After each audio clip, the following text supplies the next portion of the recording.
What up? I live again, Baldhead'S podcast, and today is another beautiful Sunday. Hope y'all doing good. Hope God is. And you know how people be saying how y'all doing. Let's stop saying that. Let's stop saying that. We don't really give a fuck how nobody doing. Because 9 times out of 10, when you tell somebody how we ask somebody and they tell you, you're like,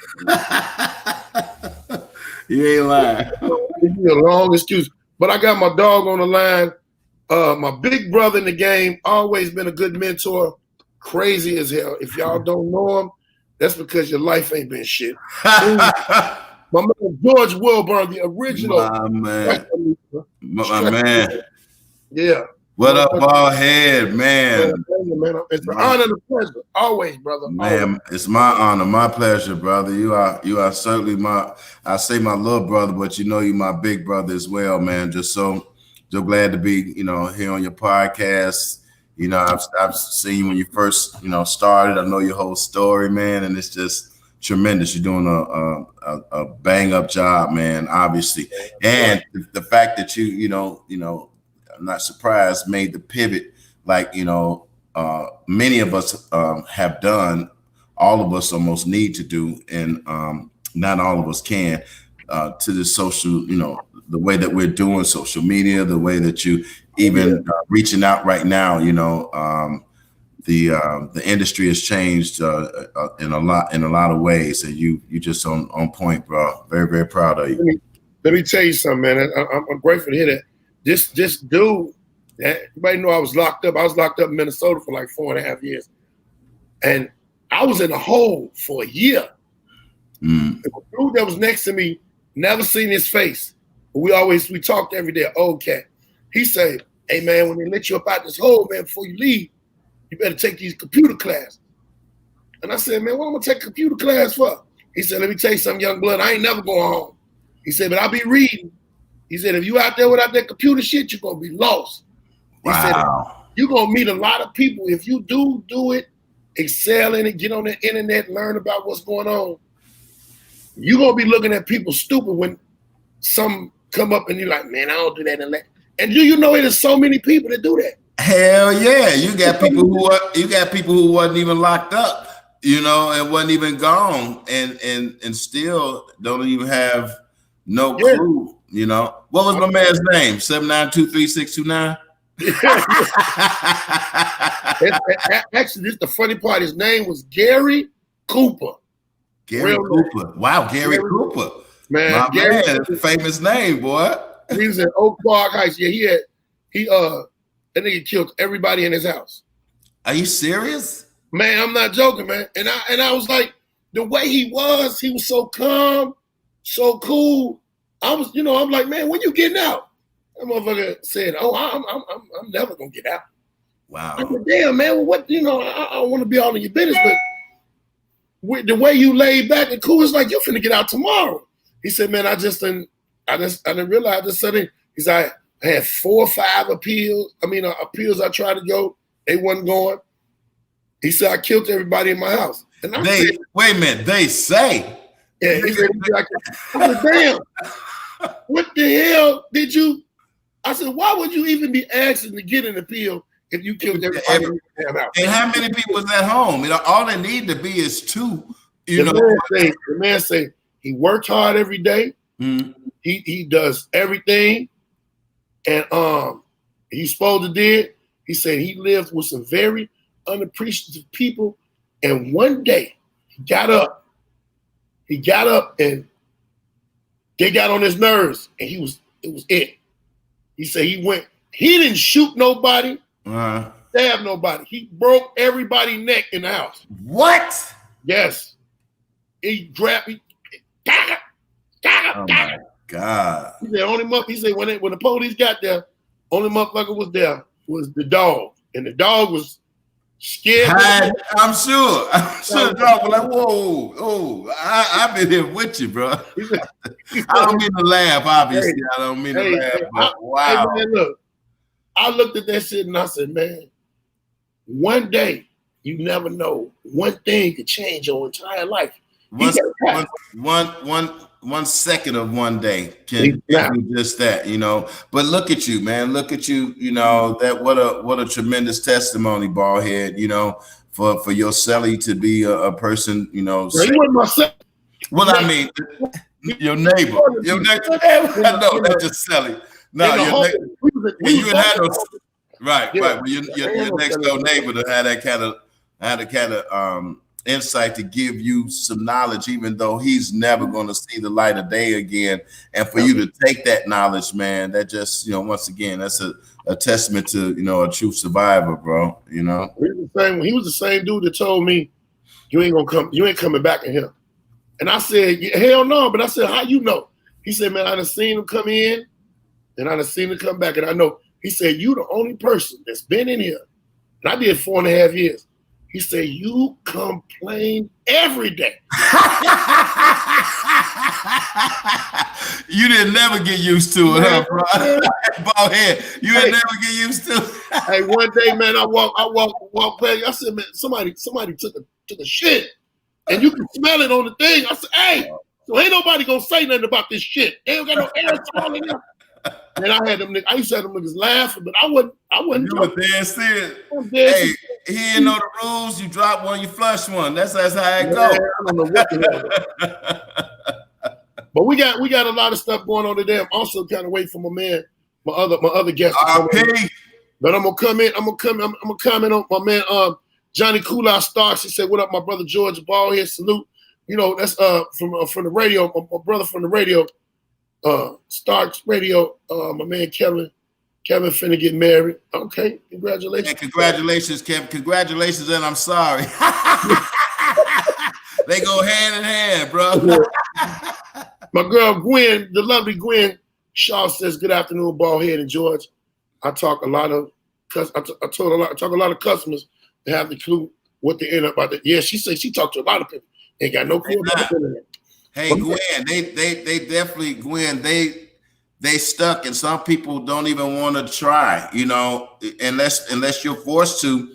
Some people don't want to try, but some people don't leave from the south side of Chicago or the south side of your town to the other side. Some people live their whole life in the same job. Some people I do not want to be involved in a circle of stuck people. People that are stuck will have your ass stuck. Of course. My man Ed Gwynson, you the only one that can make it. Comedian Cage Hope, what's up, baby? Your ass dude laughs. What up, Cage? You talking about them damn them edibles. Let me tell you something. I took an edible on accident one time. my man in Memphis, comedian, he had a whole batch, a Ziploc bag of chocolate chip cookies laying on the dashboard. Oh, that's the way to get you. So, man, you know, man, I went and grabbed one of the cookies and was eating it. And look, George, I didn't take one cookie. I had like 3 in my hand. One of them. He got in the car, still had 2. He said, man, what are you doing? I said, I'm eating the chocolate chip cookie, nigga. What you talking about? He said, man, it's weed in them cookies. Oh, no. I ain't smoke. I didn't drink nothing. I said, man, I'm about to die. And then a little while later, how'd you feel? Nothing happened. I'm like, man, this ain't shit. Man, we went to Beale Street because I had never been on Beale Street before. Yeah. That shit hit me. Everybody was sitting around talking, right? Sitting. What's up, LaDonna? Everybody sitting around talking. So I'm having a whole conversation with a motherfucker. The motherfucker I'm having a conversation with ain't saying nothing to me. George, you know I was sitting by the wall talking to a picture of Louis Armstrong. When I said we talking back, man, he didn't say shit. He didn't say nothing. I don't know what the look, Baldhead. You know, you from a younger generation, dude. You know, and you know me. You've been knowing me for a while now, and I don't conform to what you young motherfuckers do. I love y'all. You know, I'm y'all OG and everything, but all this loud and all that shit, you know, that's that whole gummy weed and all this shit. That's y'all generation, bro. I still smoke reefer. You understand? Reefer. I don't want no loud. Baldhead. I don't want no loud. My house loud. My wife and kids and the dogs is out because I said they know I'm doing this with you. Other than just be ruckus in this motherfucker. All right. My house loud. My kids loud. Come in, my dogs barking. I don't want no loud. I want some quiet ass reefer. That's it. Reefer. I don't want none of the little fancy ass name, the blue bonnet tonic. I don't want none of the green hornet. They got all them fucking names. I just want reefer. Fire ass. Man, there's one dude talking about, man, I got that baby mama Kush. Baby mama Kush OG. You just take 2 hits, forget about your baby mama for 2 days. I smoked that. I smoked that. I bought a half ounce of that, nigga. Forget your baby mama Kush. Oh man, yes sir. Hey, so tell them what you got going on, man. You got a lot of stuff going on. Tell them about the radio show so they know where to go. Check it out. Yeah, man. I got a lot of stuff going on. Hey, y'all, who is that? I don't think Tia Mays. What up, Ms. Mays? I'm doing a lot of stuff, Baldhead. Fortunately, man, since the world shut down 5 or 6 months ago, things have been progressing for me. I have a TV show that I shot the pilot in Los Angeles, California last year with Ricky Hughes of Magic Lemonade Production. And I've known Ricky for many years, and she's a phenomenal producer. So obviously, when I reconnected with her, this was after she had won Emmys already for Dave Chappelle's a couple of Dave Chappelle Netflix specials that she's most recently done. She's done the Trumpet Awards, and she's just been in the business and just a quality human being, as well as a fantastic producer. So when I pitched the project to her, I pitched a couple of them to her. She loved it, and we did what we needed to do. And I flew out to LA, and I got with an old friend of mine, David Edwards, and I shot a pilot with him, which is going to be it's going to be centered around comedians, obviously, and it's going to be centered around some of the things and some of the journeys that we take, and all of them are not, as you know, the smoothest roads. But when you end up still standing, that's all that's about. So I'm very excited about that. I got a new radio show that I'm a part of. I've been doing comedy for 34 years, 33 years, be 34 years in next March or something like that. And I've been doing radio for about 27, 28 years. So I've lucky enough, I landed another gig, this the first of the year. I say lucky because so much bullshit had been happening, Yeah. And it's been so tough, so in this environment, I was glad to be able to be a part of a show and join the show, the Rick and Sasha Morning Show. And we're syndicated. Yes, it is. Yeah. The Rick and Sasha Morning Show. It's syndicated, and it's one of the fastest, if not the fastest growing urban radio show. Rick Party and Sasha the Diva. I've known Rick from Chicago. He used to be in Chicago. Oh yeah, Rick Party. Yeah. Him and Sasha the Diva. So that's really going well. And for me, man, I got my son is I got one son that's in college. Is a senior in college, full ride scholarship, George III, and I've got a son that's 5, about to turn 6. In the last 3 weeks, he learned how to tie his shoes. He learned how to ride a bike with no training wheels, and he lost one of his 2 front teeth. So he's growing, So in the midst of a pandemic, my life, really, I have to be just to thank God and thank Jesus Christ, who's the head of my life, for all that's happening in my world. It's quite a bit. That's a beautiful thing, man. I got a 10-year-old, but you got to realize something. After having Kelly Cook, after having 10 kids, when your 9 or 10-year-old do something and you done seen it 9 times, you like, good. So you got this your 10th? This your 10th kid? Yes, my 10th is last. Her name is Damani. I wanted to name her last one because she's the last one. Wait a minute.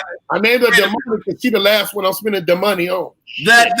What's her name? The what? Her name is Damani. The money. Yeah, the last one I'm spending the money on.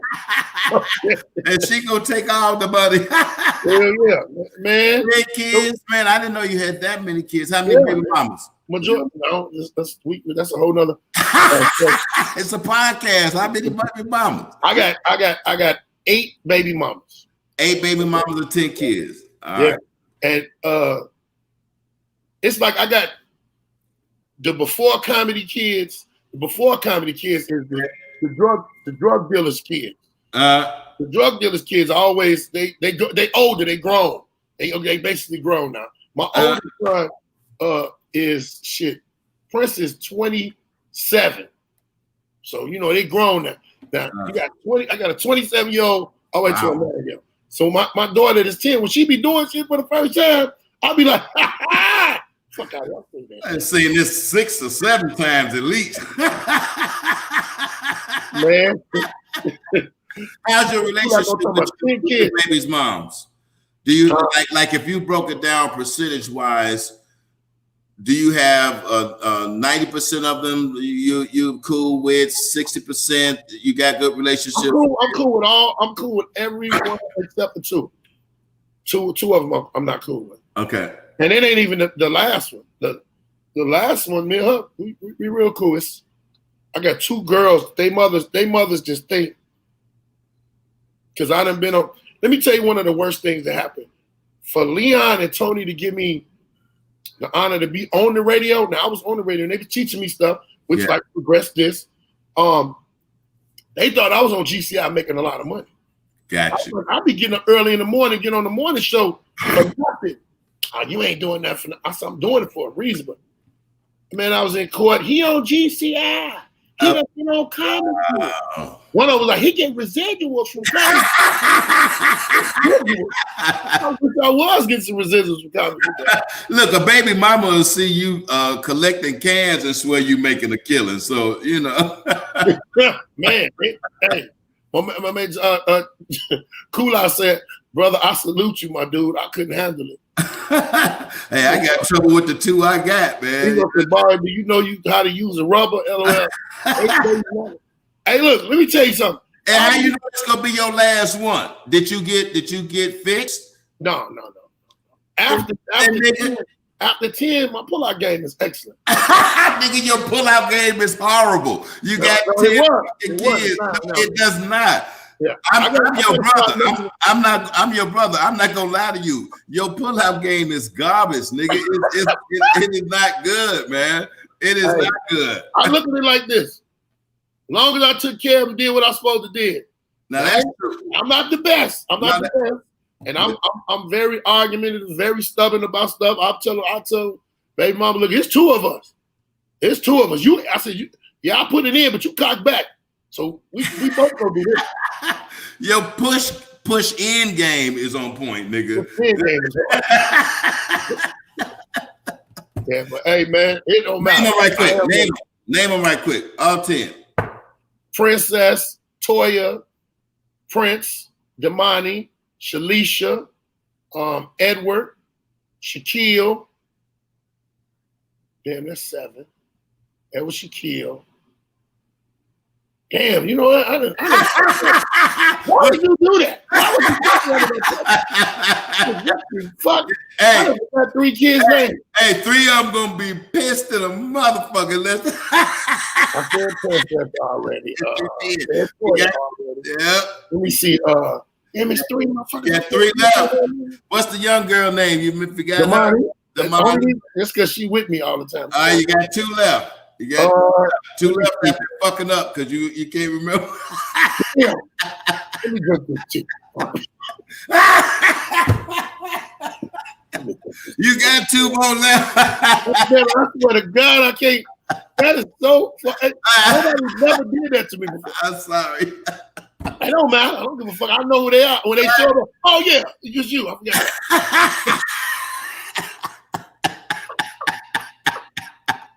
Don't worry, it's gonna come back to you. We're gonna be in the middle. I'm like, oh, that's still hey man, fuck that, man. I can't remember all the kids' names.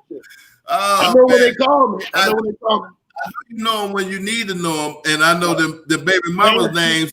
If you only know 8 kids, huh? Here's my youngest son. He on the road now. This motherfucker went on a road trip. He's 17. He's 19 now. Went on a motherfucking road trip. Bansky. Bansky. Well, you didn't name him. You got one left. No, I sure the fuck didn't name his ass. He had another nigga. He had a nigga she was fucking with name. That's who name she named. She liked him better than me. So he's like, why my name ain't your name? I was like, your mama ain't like me like that. She liked the other dude like that. So did you ever? I tried to put a hit on my baby mama, and she took out some hey, give it to damn. To give me. Well, that's a fucked up shit. Hey, you shouldn't be trying to kill nobody, man. No hit on nobody. You know, most of the shit that's going on around the world, most of the violence in black neighborhoods are all because of emotions. Yeah. Emotion. Just killing each other because somebody looking better and dressing better. I cannot understand that. You know what? Here, I agree with that. You know what I think another thing is that it just flies way under the radar. It's even hard for us to even talk about it and put comedic spins on it, but it's so relative in our lives and in our in our society, and that's the decline and the deterioration of mental health. And there's so many people that's walking around here that that need therapy, that need help, and we're not just talking about people who you may consider crazy, if you will. We're talking about people that work every day, have children, have jobs. They back and forth in society. Your neighbors, your friends. There's a huge mental health problem in this country, man. And I think that contributes to a lot of the violence and a lot of what we're seeing especially in our community, because it's taboo. It's like many things in our community. It's one of the things that you looked and frowned upon if you're going to see a therapist or if you're going to get help. And it's a lot of that stems from when we was coming up. And I know my generation was coming up. A lot of shit was what go on in this house, stay in this house. And that type of mentality grew into we got to either handle our own shit or it's something wrong. I know 2 places men don't want to go. Black men don't want to go to court and go to the doctor's office. Damn right. And talk to nobody about their problems, which if you do, one of the things about my comedy over depression movement is you might be depressed and not even know it. Sure. That's one of the biggest things. I was depressed and didn't even know it. And that was Rodney. Hold on, it's Rodney. Rodney. Yeah, he checked out there. Hey, man, we waiting on you. I don't know. You didn't send me no link. What the fuck I'm supposed to do, man, this man is dumb. I'm sending him the link again right now. Hey, Baldhead said he's sending you the link again right now. Man, this man is crazy, man. I sent it to the thing he gave me. All right, now you should. So I'm looking, you just get it now. All right. Rodney Perry, one of the baddest. I'm sorry. Rodney people don't know about them. And I sent y'all the same time. The same time. Hey, well, Rodney is one of them cats that in my opinion, really grabs a hold of a new way of doing this, and he holds all kind of stuff. I'm sure he'll tell us about it. He got his open mic joint that he does, man. And he's just one of those people, man, just naturally, like you, just grabbed hold to this technology and ran with it and doing a very good job, man. Here you go right now. Man. Hey, man. Oh, shit. Y'all man, been you talking about real. Yeah, I'm sitting in the hospital going, I know these. I thought you was bullshit, right? Talking to me, huh? And now it's what happened? Where you at, man? I'm in the hospital, man. I got the COVID. Are you serious? No, I'm faking it. Nigga, are you doing this for the gram, nigga? What is happening? What's wrong? No, You got nigga, you got I got the COVID? COVID. I got the goddamn COVID-19. When the hell did that happen? Nigga, I came in the hospital last Monday. It'll be 7 days tomorrow. I'm Dude, so sorry, man. I'm sorry, God. man. And man, I'm so grateful you get on the podcast. But he Wow. I called him earlier. I said, man, what you doing? He said, trying to breathe. I said, You man, thought I was playing? You thought you was fucking with him. Oh my God. man. So you've been in the hospital for 10 days? No, 7. For 7 days? I'm on a hot 7. And what is Okay, first of all, one thing at a time. Okay. Why do George look like he's 26? George got that elixir. Really, let me tell you what it is. George It's is the only his person hair. I know younger than all his kids. Nigga look amazing. Hey man, shout out to my man Rodney Perry reporting live from the hospital. Oh shit. Stop laughing, nigga. Hey, man, you gotta stop, man. Nigga, I'm up in this motherfucker. I'm up in this motherfucker coughing. George looked 22. Baldhead looked 72. And I got a motherfucking, I got a You look like they about to cardiac roll you breathing to apparatus. surgery, motherfucker. Damn, man, you done fucked my whole day up again. Man. Oh my God, man. The God just bless our friend right I now. told you for 30 minutes. I told you. He thought you was fucking around, God, in the midst of this You didn't say you was podcast. Everybody who listens to us, we just pray for our brother right now. Pray for his health and his strength. Pray for his full recovery to God. Although the laughter does not stop, there's nothing funny about our health decline, and we just ask you to take him, bless him, and get him saved. All bless him. As Christ sake, amen. Man, damn, sorry. I'm glad George said the prayer because we can't rely on Baldhead prayer. That prayer would have been a lot different than Baldhead would have did. We'd have had 30 gang members outside of out of your hospital room after we got the prayer. Hey, nigga. I'm sorry. Hey, Stop laughing. we here for the homie Rodney Perry, my nigga. Oh man, I can't believe this, bro. Yeah. I'm so sorry, man. Do you know how you contracted it? Do you know where you out about? What was when the last time I talked to you? You was quarantined. You did Comedians in Quarantine with me, and you was. What happened? I mean, George, man, I wish I could map it back to a single instance, but I mean, I was doing good, didn't feel good. I had like chills and fever, and I went and got a COVID test, and I tested negative. And then like about 5 days later, I took another test and was positive. And I've been in the hospital ever since. With the damn COVID. Yeah, man. I mean, but at the end of the day, I mean, I don't feel bad. I mean, I'm not in any pain. My breathing, all my numbers is looking great. But man, I mean, Baldhead, you know how it goes. You just got to run its course. Yeah. So crazy. Where are you at in the process, Rodney? And how do you relate to this, Baldhead, since you had COVID as well? Where are you? Was you the same place where Rodney is with the tubes and all of this? Where are you in this process? I was on oxygen. I did not on a ventilator. Oh no, I'm not on no ventilator. Right. I'm just saying.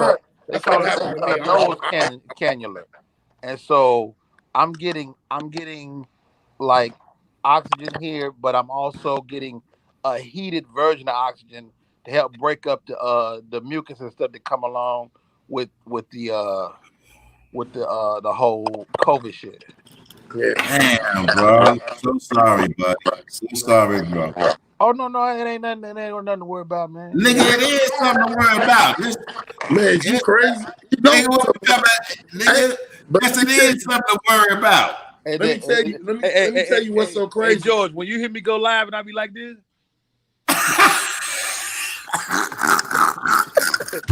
That's when it's a bad day. Hey man, You right. man. Hey man, Stop playing. hey man, you stop playing, man. What's wrong with you? Oh my God. Hey man, let me tell you something. Let me tell you something about God, guys. Yes, sir. Whenever God think you need some material, he'll give you some. Yes, sir. You kept on saying you wanted to write more shit. You got some more shit now. I got it. Brand new, hot shit.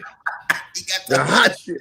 I got the new hot COVID. I've been on stage. I just got through doing all my damn stroke material. I was out of that. Oh, well, you got some new shit. Killing them. You killing them literally, nigga. Hey man, one ailment at a time. Nigga. Hey, nigga, what they got you in a studio hospital room, nigga?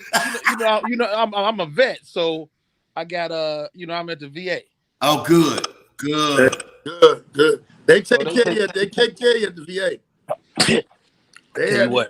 I tell you what, nigga. I got this one nurse though. Oh, motherfucker! I almost packed it all in a day, nigga.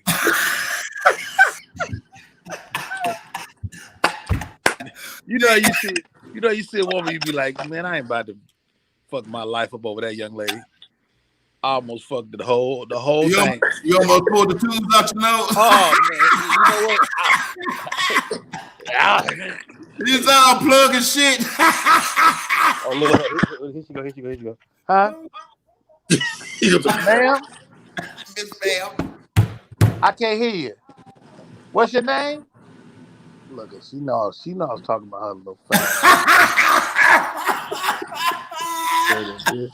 Hey man, I'm reporting live from the hospital bed. COVID-19 has struck one of the great ones again. Man, one of the great ones, man. But let me tell you something. Rodney's a fighter.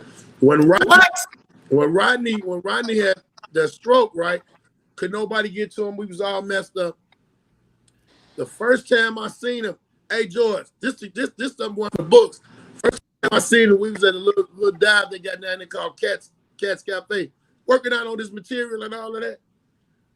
Man, when he got off stage, first time he said something to me, man, I broke down crying. I'm like, I can't lose my man. You my man. Yeah. What the fuck is we gonna? That motherfucker told me, man, straighten up, man. It's a fight. We in it. Yeah. And we in it. I've been knowing Rodney, man, for shit over 3 days, the whole career. And you're right about that. He's a true fighter, and it's ironic, that one of the most energetic comedians that this planet has ever seen, for us to see you like this, but we always know you're gonna use that energy to fight back and come back. We just keep going and keep going. Who is LaDonna Kelly? That's my girl LaDonna, man. She's from Chicago. You recover all the way, Rodney. We need you to recover. Don't worry about LaDonna right now. We need you looking at how her hair all. We need you breathing to get regular, nigga. We trying to get you to have regular breathing, and you worried about. Look at this one. Stop doing that.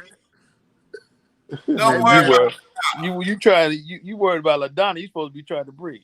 Yes, yeah, man. But I literally, when he literally said that to me, man, I thought he was joking, cause he know I was trying to breathe at one point in time. Man, When I talked to you, you was all mic'd up in the nose and shit, man. Right, yeah. right. What was he doing? Mic'd up. This nigga mic'd up in the nose. This nigga. I'm like, what is my niggas doing? Y'all stay your ass at home. Don't you see this nigga? I'm at home. Stay your ass at home. Do comedy from here or do it you from you the only one smart. I ain't the only one. You niggas we gotta people depend on us. The people who depend on us to stay healthy, to help them through one of the unprecedented times. And comedians, although we the last ones to get back to work, all of our work was taken off the tables. All of our work, we've been resorting to do whatever we have to fucking do. Cats are back going to doing street comedy, trying to make their ends meet. But you believe me, guys, Baldhead, believe me, Rodney, believe me, the world needs us. So they need us healthy. They need us with our mental capacity. and we have to do the right thing and set an example. Rodney, you know, I was a spoken for the an ambassador for the American Heart and Stroke Association. So when you had your stroke, it hit so close to me, you know, because this was something that I had spent a whole year traveling the country trying to, you know, raise awareness about. You know, we got to do the right thing here, guys. We're getting up in age, and we got to set an example, and we got to be here to relieve these people's stress when this world opens up a little bit better. But the world ain't open up. We got to sit our ass down, man. Yeah, it's hard to sit down, but at the same time, when you think just like Rodney, you will catch it doing what you're supposed to be doing. You really That's how I could. caught it. Like, you could do all the right things and still catch it. That's important to know. But that's the irony of it. But I mean, the reality is, if you're gonna go out like a G. You know what I'm saying? Yeah. I'm motherfucking. This ain't gonna be the way I die. I just know it. We know it too, bro. Man, we know it too. We know it too. Now I might stand up on this floor and bust my fucking head. Now that could happen. Well, don't stand your ass up. Everybody on here right now, everybody that's listening, everybody that's watching. Nigga, how would that boy for the show though? Baldhead, we doing a podcast. I stands up. Bow. You go viral. Wait a minute. He will go viral. He will, nigga. Hold on, Baldhead. He got a point here. Now, I don't want to go viral like that. Hold on, nigga. I'm on here with you. One thing at a time. Go ahead, George. Because if he is willing to do it and can survive it, nigga, we all gonna hit pay dirt. You know what I'm saying? Fuck it, don't do it, Rodney. Don't do it. It ain't worth it. We gonna wait our time. We'll take the tough route. We'll take the tough route, nigga. Don't do it. We'll take the long. We took the long route long enough. We have. Ain't nobody heard of Baldhead podcast. Everybody tonight. Nigga, what? There'll be no shit. Rodney had a slip and fall. Rodney had a slip and fall on Baldhead podcast. What's Baldhead podcast? 32 stitches, and the nigga got COVID. Oh my God, man. 32 stitches and coke. Oh man, that's the name of the album. 32 stitches and you better than me. You better than me, because all I did was sit up in that bed and watch Harry Potter marathons. I wasn't on no damn phone. I sure wasn't doing no damn interview. I did an interview for the news, but that was it. Man. Oh, really? I mean, this is the scariest part, guys. Tell me. You know, we such public people that it's very isolating. Yeah. You know, like, don't nobody want to be around your ass. You in a room by yourself. It's quiet. It's really just you and your thoughts and God. Sure. You know? Yeah. Nigga, I've been wiping my computer off ever since you got on, nigga. I don't know how this shit travel, nigga. I don't. It's too many questions that have been asked, nigga. I don't know. Y'all keep seeing me do this. I'm wiping shit. I don't know. I don't know, Baldhead. I don't know how this shit travel. I got two niggas that laugh like that, man. Man, I pick him laugh like that, man. He gonna fly. You can't make him laugh like that. I picked the wrong week to wipe his computer off. I've been doing that shit since you got on, nigga. Hey, man. Man, I swear to God, you're stupid, man. Yeah. Stupid as hell. This is why you have comedian friends, man. Yeah. God, I love you, man. I can't believe this shit. Y'all This just shit made is my real. day. Y'all just made my fucking day. So what? How you feeling, Baldhead? How many weeks was you down like this, bro? I was down 2.5 weeks, and I was on oxygen for 2 months. So, were you ever intubated? No. Okay. No. So you was on. I think that's incubated, but nevertheless, that's another word. What did you ask him if he was intubated? Intubated. What is it? And what is when that? You have a machine breathe for you. No. Intubated. No. Oh, okay. Look. Is that like the is that the respirator guys? Yes.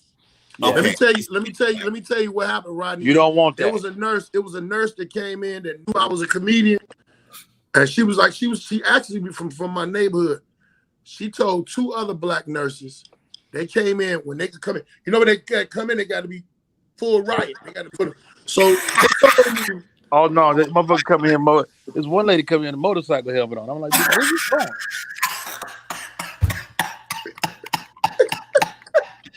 I'm trying to tell you something. If they come in, I'm gonna show y'all because they be wearing some outfits.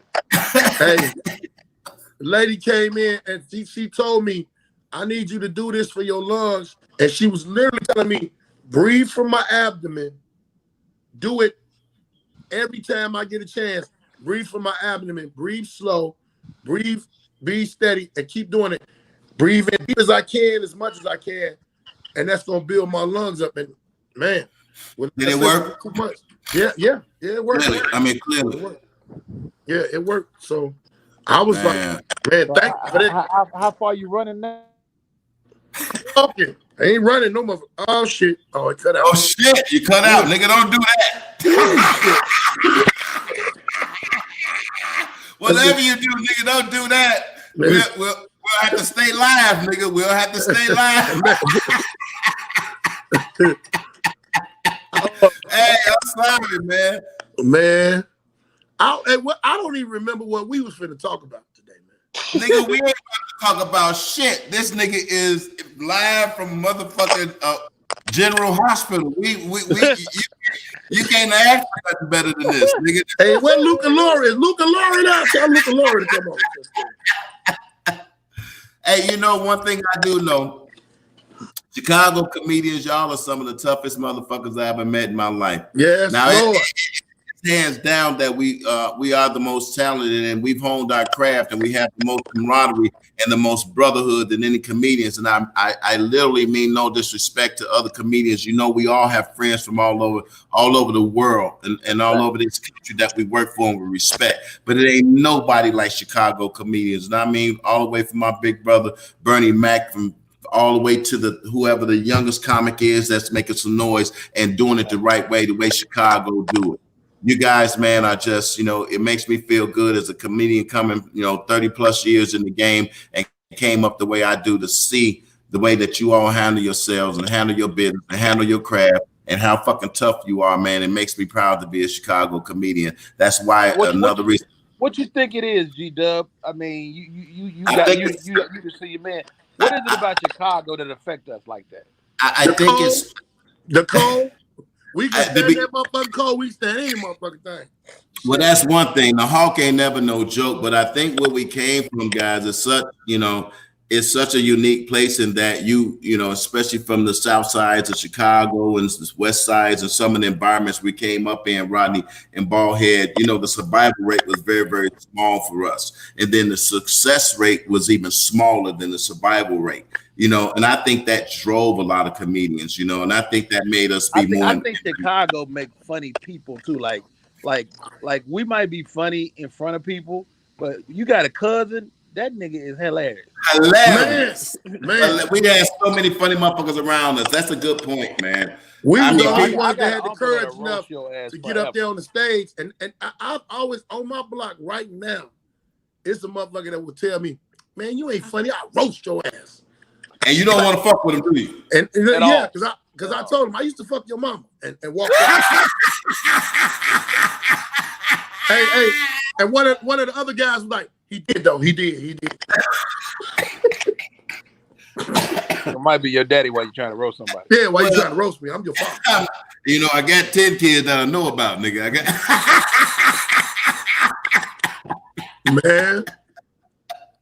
We being from Chicago, like you say, we got a type of tough skin that's different because you gotta realize everybody that is an entertainer, not just comedy, everybody that's an entertainer got to come through Chicago and get their stripes. You got to come see. No doubt.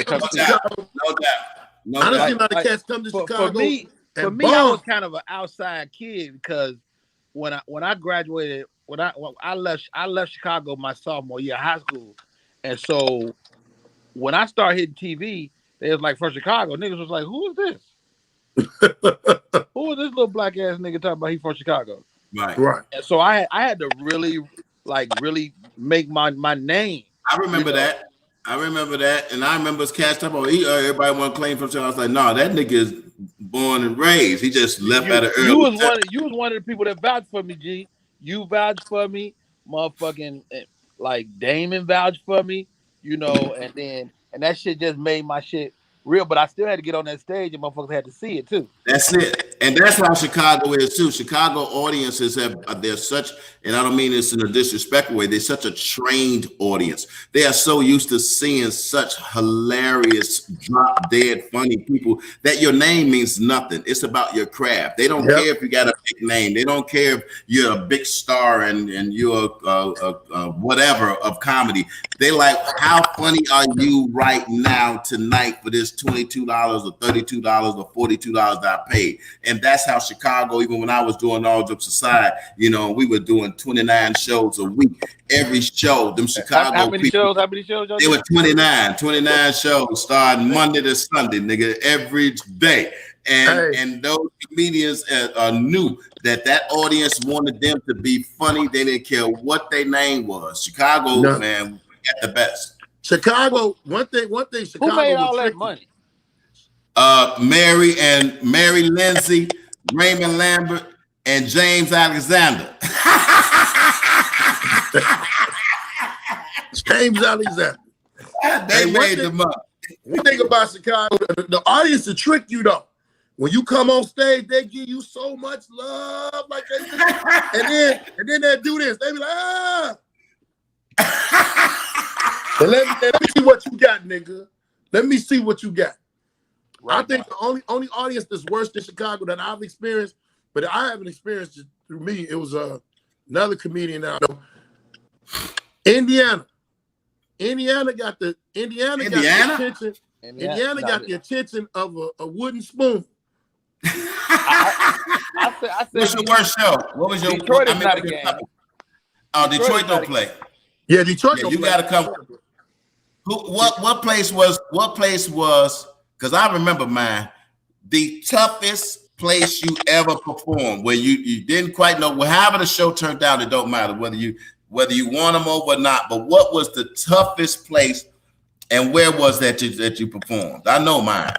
I bombed at Chocolate at Guy Torres Fat Tuesday in LA. In LA, and I mean, on a big stage, it was like packed. And the Comedy Store, that's one of the most prestigious and most legendary. Them niggas was looking at me like, nigga, you need to quit. I'm gonna tell you, my worst show to date was in Chicago. I've been good all the time, and it's because I learned from coming up behind George, motherfucking Tony Skull. Man, it's so many coming up, and I was at Damon had a room called Razzmatazz. Damon. We were doing the auditions for the Bad Boys of Comedy. This is why y'all never see me on that motherfucker. I had been doing shows like for months. I'm knocking them out the park. Man, I got in front of that audience. It seemed like that whole audience turned into mannequins. You ain't gonna make no mannequin laugh. Nigga, they was sitting up there looking at each other, looking behind. They just sat there. I got off stage. I was finna leave. I got a thing in my heart. I tell Rodney to tell you, all the comics down in Atlanta that bomb, I said, this the rule. When you bomb, get the fuck out of here and go home. Don't shake nobody here, because bomb is contagious. Go ahead and stay the fuck away from it. I got off that stage and we finna walk. And let me tell y'all who was in the building. Kenny Howell in the building. Dion was at home. D-Ray Hair came home. Wow. Everybody was everybody. Man, I'm trying to get up out of there. All of a sudden, Marlon Mitchell said, bring your ass back. We better talk about that. And when they sat me down in a chair, all of them was around me, giving me the business. Wow. Now, the thing of it was, I could have been a motherfucker said, man, I quit, but I had been winning. I just knew I didn't beat that crowd. I went up there too overzealous, and I said, I will never underestimate. It's it's like a fight. You in front of that. You only thing between you is the mic and that crowd. You got to know what these people want without knowing them. You got to know what these people want without knowing them. And I swear to God, on everything I love, from coming up and dealing and seeing and watching everybody from Chicago that done left here. Corey, matter of fact, Corey was even home too. Corey. Damn.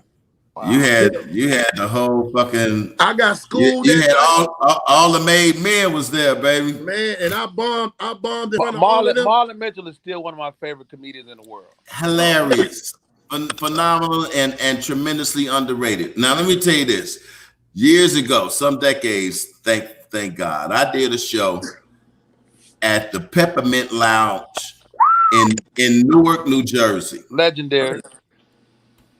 I had just got an outfit because y'all know I used to dress like a mug back in the day. I stayed clean, you know, not that I, no garbage now, but I stayed with a suit on. Barbara Bates had just made me this cold fuchsia outfit. The best. I remember you had a yellow suit. Well, this one was the fuchsia.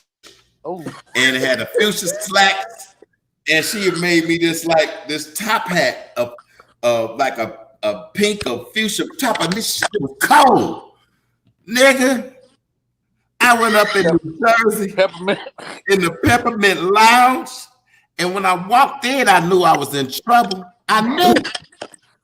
When I walked in and I saw them goddamn gold chains, and I saw them Timberlands and shit. I saw them Timbs and shit.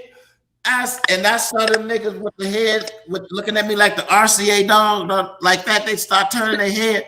I said, oh, nigga, you in trouble. I said, nigga, you really got to be funny on this. Rodney. I'm here.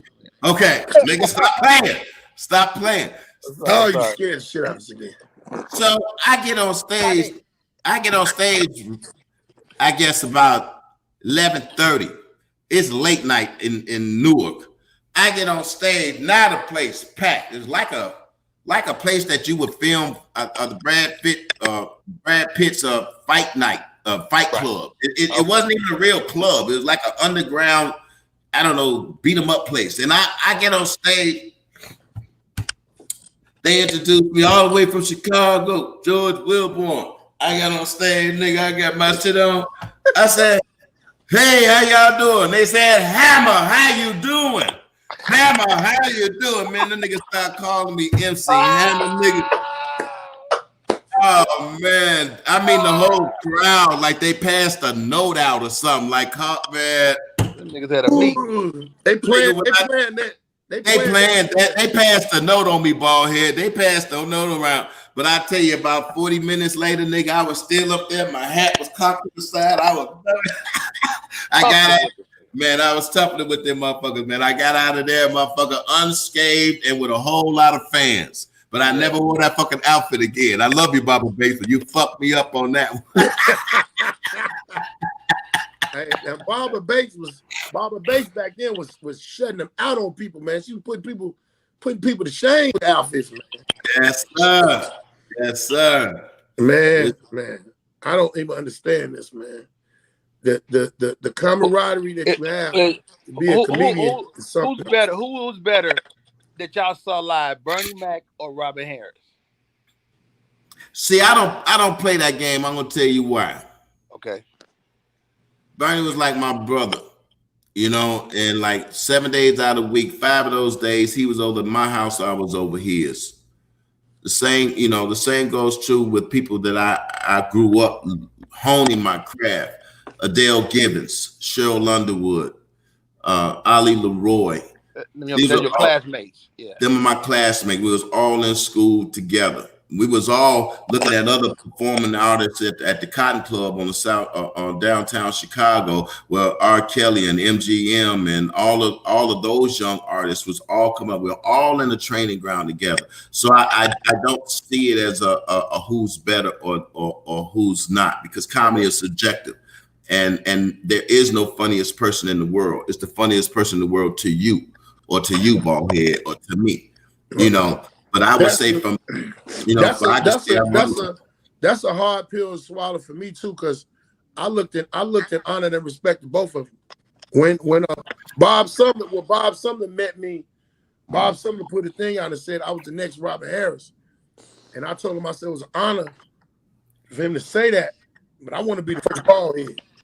There you go, Baldhead. Be the first bald head, but them two right there. He studied them. I can tell you that Bernie studied Robin, and Bernie studied Robin. We the night that Robin died, he was at the Regal Theater in Chicago. Bernie went to that show. I was sick. I couldn't go to that show. But me and Bernie had talked a lot, and we honed our craft together. When he won the Miller Lite Comedy. I got a story about that night, right? Okay. So, me too. I graduated high school 1988, and I come back to Chicago. I know I want to do stand-up, so I moved back to Chicago. My grandmother lived on 77th and Bishop. And Killer Ward. I didn't know how to be a comedian. I didn't know what to do. And so I'm listening to radio. Robin Harris is at the Regal that night. So I took the bus down 79th Street, stood outside the Regal Theater. I had no ticket, and listened to this man fucking dismantle this room. Right. You know, I stood out there. It was muffled because I was outside, and I listened to this nigga for about 30 minutes, and I got back on the bus and went back to the street, and he didn't answer the bell the next day, and I just remember like that was his last performance, and it was just like so surreal, and Robin Harris, that would have been his last performance, and he passed in his sleep that night. Yeah. And it was just like surreal, dude. That was 80. It was 88. I had bought tickets to the ring. Had tickets. Fucked around. Me in the time in the streets. I had fucked around and was on the run from shooting a motherfucker. Go my ass. They caught. I think I see you. I'm in the county. What do you say?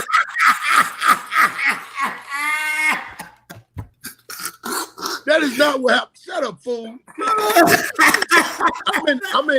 I'm in Cook County Jail. Can't see nothing. I knew that day was happening, and the next morning I get up in the jail. I gotta fight this murder case. I beat it in self-defense, but I'm opening up the paper. Robin Harris died. I was so mad because I was like, I would never get to see him. Yeah, I wanted to be a comedian, but I was still in the streets, caught up in the streets, so it really wasn't registering to be my dream at that time. I knew I wanted to do it, but I was 18 motherfucking years old, sitting there. I started the first fight of my life. Wow. And realized my hero was gone. The first dude I ever looked up to in comedy, really, that was at my time, because I knew about Richard Pryor and everybody for him, but Robin was right there. You know what I'm saying? And he was the first person I knew was doing the thing from Chicago to LA. He did it. Yeah. G-Dub, who's the funniest comedian you ever see with your eyes that you know the world is never gonna see? Rodney Winfield. Well said. My mentor, Rodney Winfield. Well, yeah. I did a show at Rodney toward the end of his life, right? He was in St. Louis. He was living in the senior community, and he came out to see me. It was a little hole in the wall, and he was like, "Rodney Perry, man." He said that I can still see the jokes, but I just can't get to them fast enough.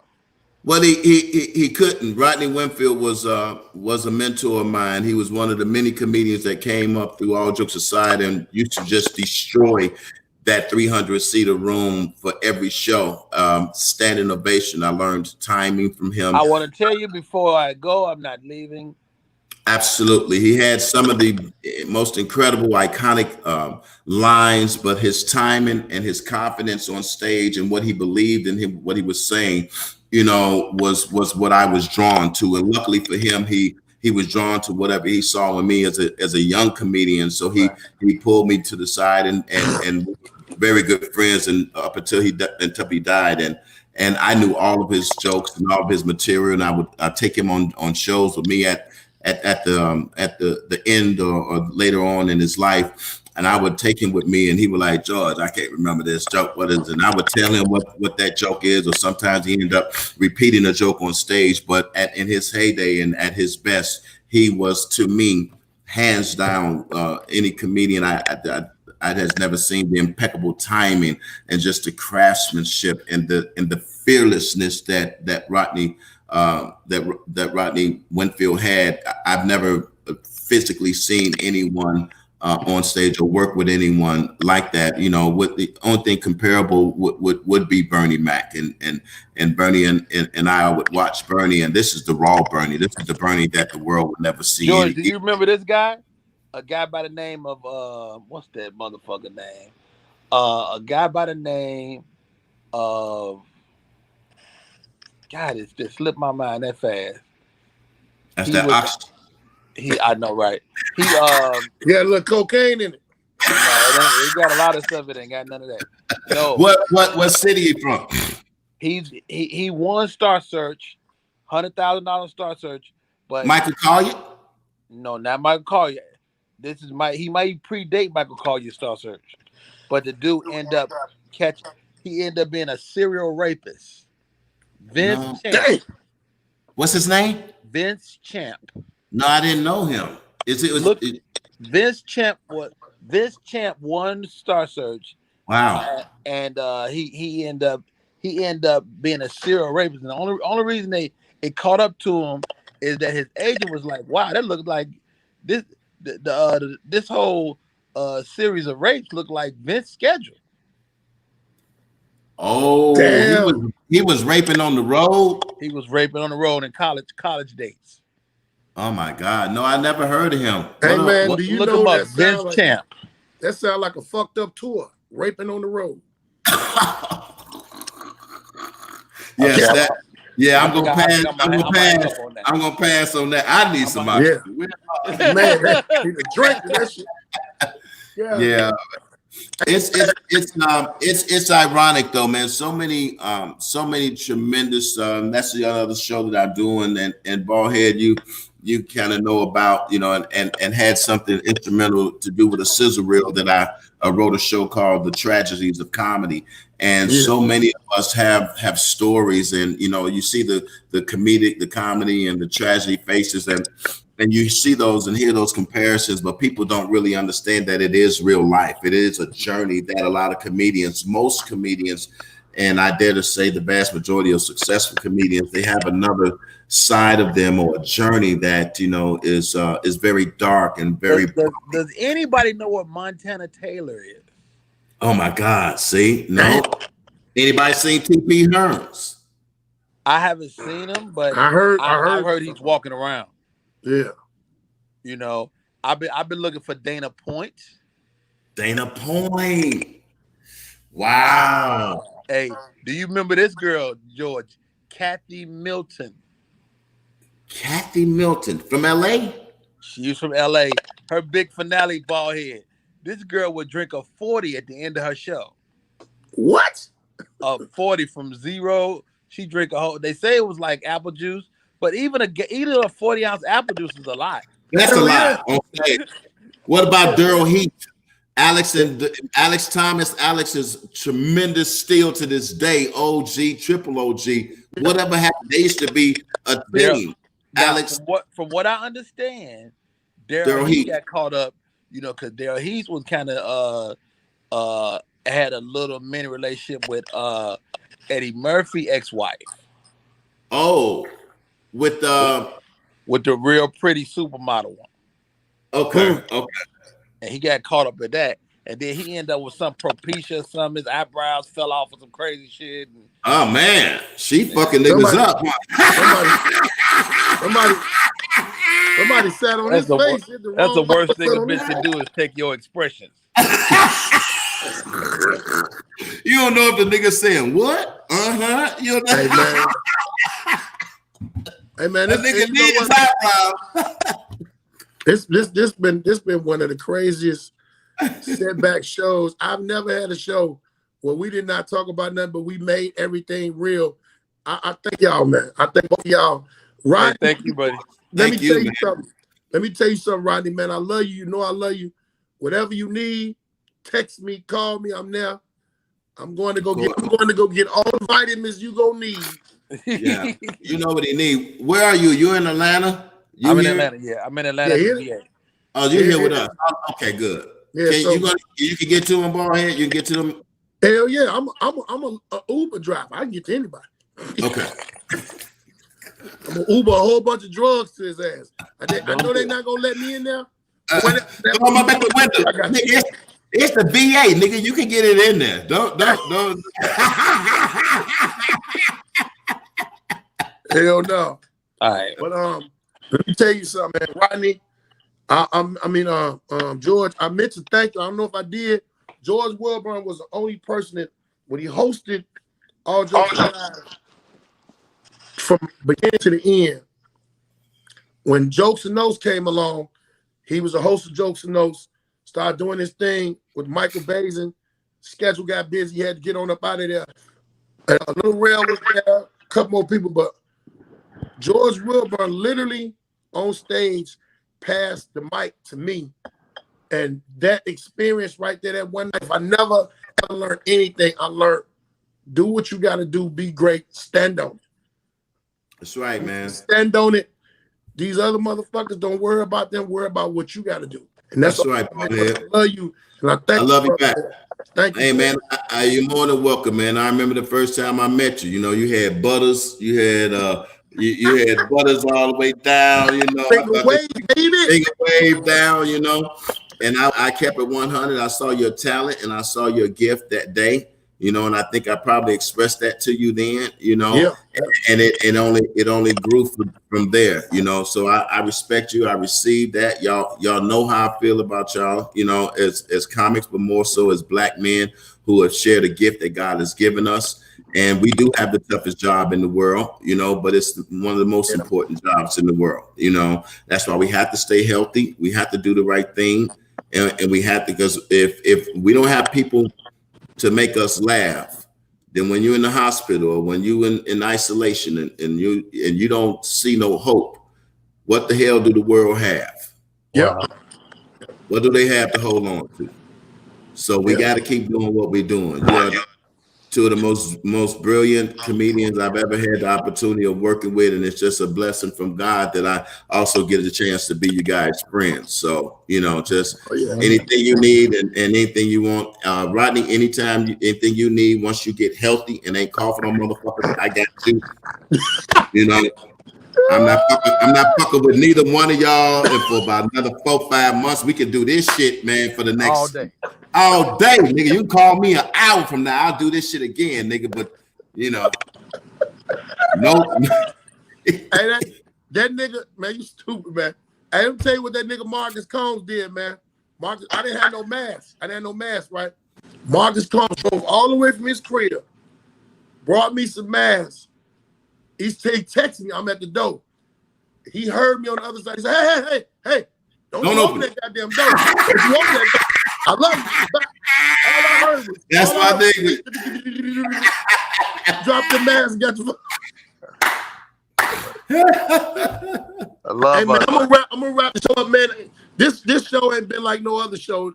If y'all didn't learn anything about comedy, learn anything about us, understand the grace of God, and learn that 3 dudes from Chicago ain't gonna stop. Ain't gonna stop. Rodney, get your ass up out that bed. We got work to do. Yes, sir. Get healthy. Back off first, then I'm gonna get up. All right. Congratulations. Do your thing. I don't really, congratulations. Bye, fools. Later. Love you, man. I love y'all. Much love. Love you, brother.